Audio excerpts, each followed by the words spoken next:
Yang lain sudah kenal ada di Parlimen, sebelah kirinya peguam yang akan bersama dengan saya, Tuan Biga, dan saya masuk tadi dan bersama dengan ahli Parlimen kerana mengikut fahaman kami, peraturan membolehkan ahli Parlimen untuk berserta, dan saya serah kepada ahli Parlimen dan jurucakap mereka untuk menjelaskan. Kedua, saya dipanggil masuk semula dan saya telah mengemukakan cadangan dan notis ini diberikan sejak semalam supaya peguam pilihan saya dapat bersama, dan ini mengikut peraturan mesyuarat yang membolehkan. Jadi sekarang ini ditangguh untuk menetapkan sama ada peguam itu datang duduk dan bisik kepada saya nasihat saja ataupun peguam boleh berbicara.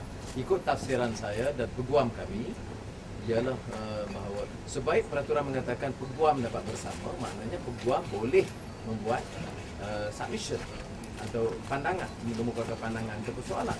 Kalau tidak, tak disebut. Kerana kalau sekadar saya nak minta nasihat, itu tidak ada peraturan yang boleh melarang. Ya. Jadi itu saja, dan pengurusi Tan Sri Speaker mengatakan akan menimbangkan dan perkara ini dan akan memaklumkan keputusan kemudian dengan beri notis. Jadi untuk hari ini atau hari-hari berikut belum ada kepastian bila yang saya patut hadir semula. Dan saya telah menyatakan bahawa minta supaya notis diberi sedikit awal membolehkan saya hadir tanpa mengganggu acara lain. So I think today purely touching on procedural matters. We wanted the members of Parliament to be present, and I think I leave it to my colleagues to deliberate on the issue. And then I had wanted the presence of the counsel of my choice, and that was agreed upon.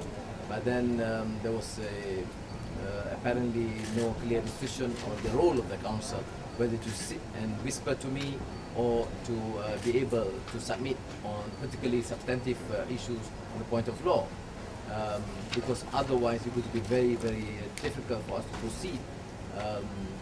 So the Speaker was kind enough to say that this needs to be deliberated further by the committee, and I will be duly informed.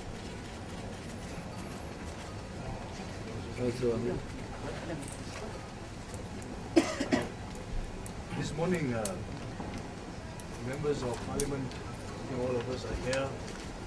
We made an attempt to enter into the room in which the proceedings were to be held. At first, we were told to leave the room so that a decision could be taken as to whether we could be present. And after waiting for a while, we were informed that we could not be allowed to be present in the room to follow the proceedings. Now, as far as we are concerned, we are members of Parliament. The complaint against Dato' Sri Anwar Ibrahim, who's also the opposition leader, is a matter of not only public importance, national importance, but also international significance. Now, it's absolutely important that we members of Parliament be allowed to enter and to follow the proceedings so that we will be able to answer to the public at large. We'll be able to explain to them what has happened, what is happening, and what will probably happen in terms of these proceedings. So we are totally and utterly disappointed by the decision taken that we not be allowed to follow the proceedings. As far as we're concerned, I don't know.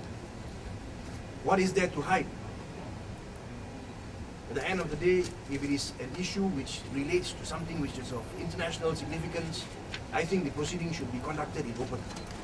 I think everything that transpires in this proceeding should be made public, and I think that this is something which cannot be condoned. Now, from our reading, in particular from what is found in Erskine May, or treatise, and of course it speaks on parliamentary practice. Ordinarily, proceedings of this nature, members of Parliament are allowed to attend. Of course, unless a decision is taken to the contrary by the committee. Now, as far as I'm concerned, we have not been given any grounds. Ya, langsung tidak diberitahu kenapa kita tak boleh hadir. And I think we need to know. We demand that we be told why it is we cannot follow these proceedings. Why are these proceedings being held in closed doors? We want to know. A decision has been taken. We will write formally this afternoon to appeal, to ask for decision for grounds as to why it is we are not allowed to follow these proceedings. I don't think this is something which is healthy for parliamentary practice. All of you know, in parliament what is important is democracy. Democracy means people need to know what's going on. Participation. And this decision today flies in the face of that principle, that very principle. Now, insofar as counsel is concerned, I'll make reference to the standing orders of Dewan Rakyat, in particular, Order 83, Rule 7, capital A, which clearly says that Dato' Sri Anwar Ibrahim may appear in person or may be represented by counsel. Now what happens here is there's a play of words. Either he appears in person or he appears by representation counsel. Dato' Ambika is here with us today. But what has happened is we see that the committee has given Dato' Sri Anwar Ibrahim partial rights of representation. In other words, yes, a lawyer can come in, but her role is restricted to only a few things. You cannot ask questions, cannot make submissions. Now, with due respect, this is absurd. The standing orders are very, very clear. Representation means full representation. It does not mean representation which is limited to certain areas. But that decision has been reserved, and I hope that Dato' Ambika is allowed to conduct her duty to represent Dato' Sri Anwar Ibrahim in full. But as far as we members of parliament are concerned, we will write a letter this afternoon to the committee, to the chairman, to ask that the decision to bar us from appearing at these proceedings be reconsidered, be set aside, and that we are allowed to fully appear and follow these proceedings. Okay, ya. Saya ada pakatan meeting. Dato' Sri, I was wondering if you could comment on the actual privileges committee itself. Do you see this basically as an attempt to sideline your political career, or rather end it by removing you from parliament for this sitting? I don't prejudge the deliberations of the committee, but my position on the resolution passed by the House, the motion passed by the House, have been made clear. Purely political, in defense of EPCO. It is meant to curb my activities, particularly my freedom to express my views in Parliament. They have chosen to support EPCO and use EPCO to run a massive international campaign to smear my reputation.